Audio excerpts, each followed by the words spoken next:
Adik-adik, perkenalkan, nama kakak Lia, kakak dari jurusan keperawatan Poltekkes Kemenkes Bengkulu. Hari ini kakak mau melakukan penyuluhan ke kalian tentang korupsi di Indonesia. Ini materinya bisa kita lihat. Yang pertama kita mau belajar materi pendidikan budaya anti korupsi. Jadi yang pertama tuh apa sih itu korupsi? Jadi korupsi itu adalah tindakan penyalahgunaan kekuasaan untuk kepentingan pribadi yang dapat merugikan orang lain ataupun menghancurkan negara. Orang yang melakukan korupsi disebut juga dengan koruptor. Terus teori perilaku korupsi itu biasanya dipakai teori solidaritas sosial. Teori ini tuh memandang bahwa watak manusia sebenarnya bersifat pasif dan dikendalikan oleh masyarakatnya. Maksudnya watak kita ya yang kita kendalikan adalah diri kita sendiri. Kalau misalnya kita mau korupsi, mau gimana pun juga kita bakalan korupsi. Terus faktor korupsi biasanya ada faktor internal, itu faktor dari diri sendiri, biasanya aspek sosial orang-orang di sekitar dan juga aspek perilaku individu. Misalnya kita emang dasarnya udah mau pungutan liar, mau gimana pun juga kita bakalan ngelakuin hal itu.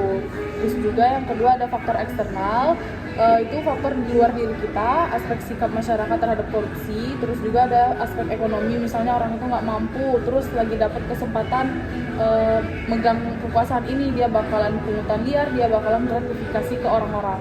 Terus juga ada aspek politik sama aspek organisasi. Biasanya orang-orang politik itu kalau udah masuk politik pasti pakai yang namanya pungli atau gratifikasi.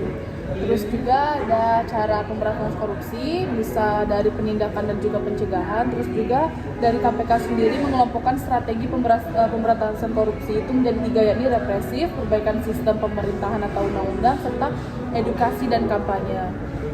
Itu aja mungkin materinya deh yang bisa kalian terapkan di sekolah masing-masing. Terus juga yang kakak pelajari itu ada namanya gratifikasi. Jadi gratifikasi itu misalnya kakak dosen, terus kalian mahasiswa, kalian mau nilai besar dan juga mau cepat lulus kan, kakak suruh beliin dulu mukena atau beliin jilbab, kalian harus beliin baru kakak kasih nilai besar sama cepat lulus. Terus juga ada yang namanya pungutan liar. Misalnya kalian mau nilai besar, mau IP besar, kakak suruh dulu nih, ini dong, beliin ini atau enggak tuh kalian bikin apa, baru kalian bisa mendapatkan nilai sama cepat lulus gitu loh deh. Itu aja ya mungkin materi yang kakak sampaikan, semoga bisa dipakai di sekolahnya ya deh. Terima kasih deh atas waktunya. Assalamualaikum warahmatullahi wabarakatuh. Waalaikumsalam warahmatullahi wabarakatuh.